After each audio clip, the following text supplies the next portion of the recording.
What I want to do here, have a little dang-dang on a bed for about 1.5 minutes. This is something that I sort of refound in America.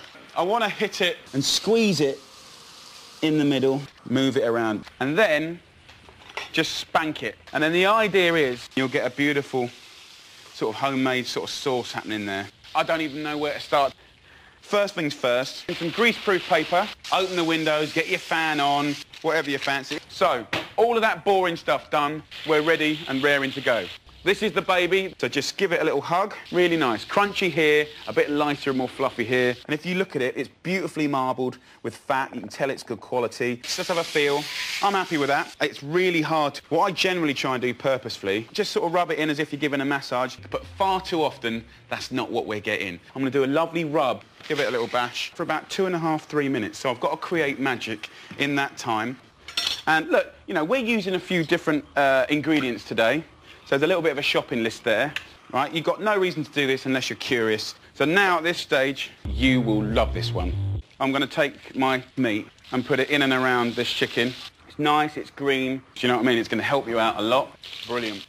And then normally you use your fairy fingers and it's all light and delicate. Oh, you don't want to bash up this chicken because you want to kind of just be gentle. Opposite. Be as clumsy and as aggressive and horrible as possible. Get in there in a very cool way. So all of the skin is touching it. Look at that. Can you see that? Wonderful. Look how it's dancing on the top like that. It's a bit like, feels like when you used to wash clothes in the old-fashioned days, you know?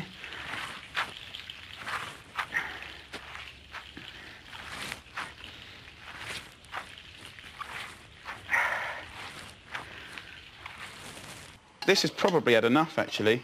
We can stop now, because it's done its job. They can go straight back in the fridge. No point in wasting it, it's all goodness. Next job, let's have a look at my pasta. And the smells are amazing. Let's get the chopsticks. Of course, you can use knife and fork if you want.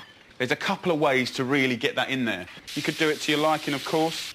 You don't have to be strong to do it. You just got to get stuck in. And I'm going to put a pinch of Szechuan pepper. This looks like a lot of spice. Just put it there. Just shove it all in. Leave your chopsticks in there like that. And if you think it won't make a difference, you are completely wrong. I promise you, you won't regret it. Absolutely, 100%. And then I want to get one of my favourite little treats. Here's the secret ingredient. Sweet chilli sauce, because that'll be for the underside. Full whack, and then we pat it in. It's hot and fiery and fragrant, so you don't need loads of this stuff. And it will burn. Look at that. And look at that. Just blushing. So we're nearly there. Things like kitchen paper are quite good at this point. So what I'm going to do at this stage, I'm going to get 2 cloves of garlic, and that's going to just tip it over the edge to a new level. And then here, this is sort of the exciting bit. You can hear it getting hot. Can you see that? Look at that. Look at that. Now look, it looks like it might be a bit OTT. Little drizzle. I don't know, I guess it'll be about 1.5 pints. So get yourself a nice jug. Have a little taste, very important.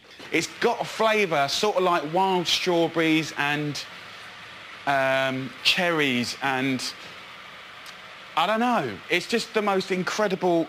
I love it. I love it to bits. And it's really weird because it gives your tongue like a kind of glow, it kind of makes it a bit numb. So look, there you go.